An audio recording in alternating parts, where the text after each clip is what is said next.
This Food Systems Forum, which is happening in Dar es Salaam, here in Tanzania, is really geared towards addressing the challenge, the very challenges we deal with every day, the challenge of recovery from COVID-19, as you have seen the theme of the meeting, but also the challenge of deciding and working together to find action and actionable things that we have to do going forward, so that we can be able to start addressing some of these challenges. The issue of climate change has to be addressed. And the issue of climate change needs all of us. So that's why it has to be addressed at a forum like this. There's no one single country and there's no one single population or group of people that are going to sort these problems out. It's only when we come together as a community to talk and discuss these challenges, to discuss what we are doing right, what we are doing wrong, the opportunities that we see that are sitting in our midst, that we solve these problems. So really, this is building on the potential of a community that has come together like this to be able to have some of the candid and difficult conversations that we must have and be able to address some of these challenges. We have about 33 ministers coming from different countries on the continent. We have private sector here, we have farming community here. So it's an opportunity for all of us to start understanding what is missing, what is it that we are doing right, and what is it that we are doing wrong. So it's a dialogue, it's an opportunity for dialogue between all these groups of people.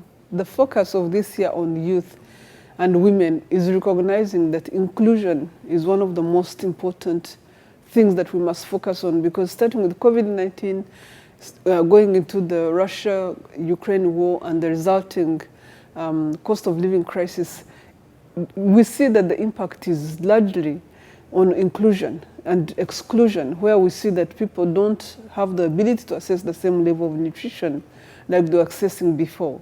For the same amount of money, you are accessing so much less food. So, and this is impacting communities and people that are already not part of the food system. And usually you find that poor communities, women that have to deal with feeding of their children, and young people that don't have jobs are mostly impacted. So that's why we thought that this bringing together conversation that allows us to focus on some of the biggest challenges that our communities are facing for youth and women is going to be very important. So the launch of AGRA strategy in the different countries at this point in time is very intentional, because it helps us focus on the fact that it's time for action. We are, as an institution that is helping lead on AGRA, are prepared to start acting in the field in the countries where we're working. And we are mobilizing and urging and encouraging other people to do the same. We want to build a community that is prepared to act. So we are showing that we are not just talking about this, but we are prepared to act. In each of these countries, we have clear programs that we are going to be implementing. We have clear resources that we are taking to these countries. And we want our partners and people that think like us, that are interested in the same things, to do the same things in the countries, in these countries and other countries around the continent. So it's really about putting our best foot forward. Africa's solution to Africa's problems recognizes that we really need to start thinking about what it means to solve some of the challenges we are living with. Knowledge is global, but how we bring knowledge together and how we package it to solve our problems is going to depend on the type of challenges each person, each community is facing. We have huge capacities in institutions like AGRA.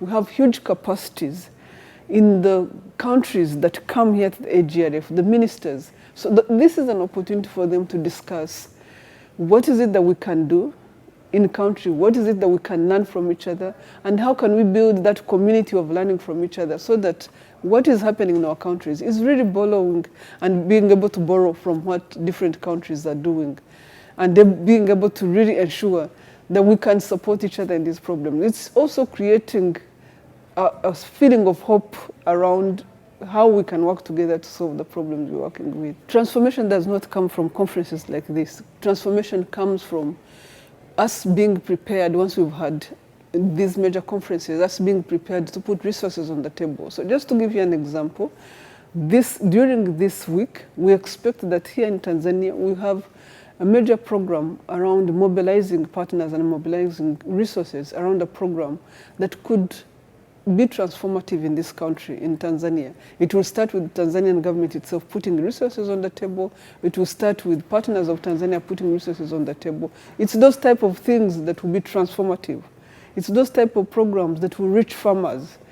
And then it's the whole idea of managing the challenges of climate change, the challenges of cost of living crisis that are impacting farmers and individuals in general, that come from agreements, that come from meetings like this, that will impact them. So I would say that to farmers and the communities that are out there, we are here to listen, we are here to be part of having a conversation that can start solving some of the challenges we work with every day, so that they are not isolated. They are not feeling like their problems are not being seen. They're not feeling like nobody really cares about the type of challenges they go through every day.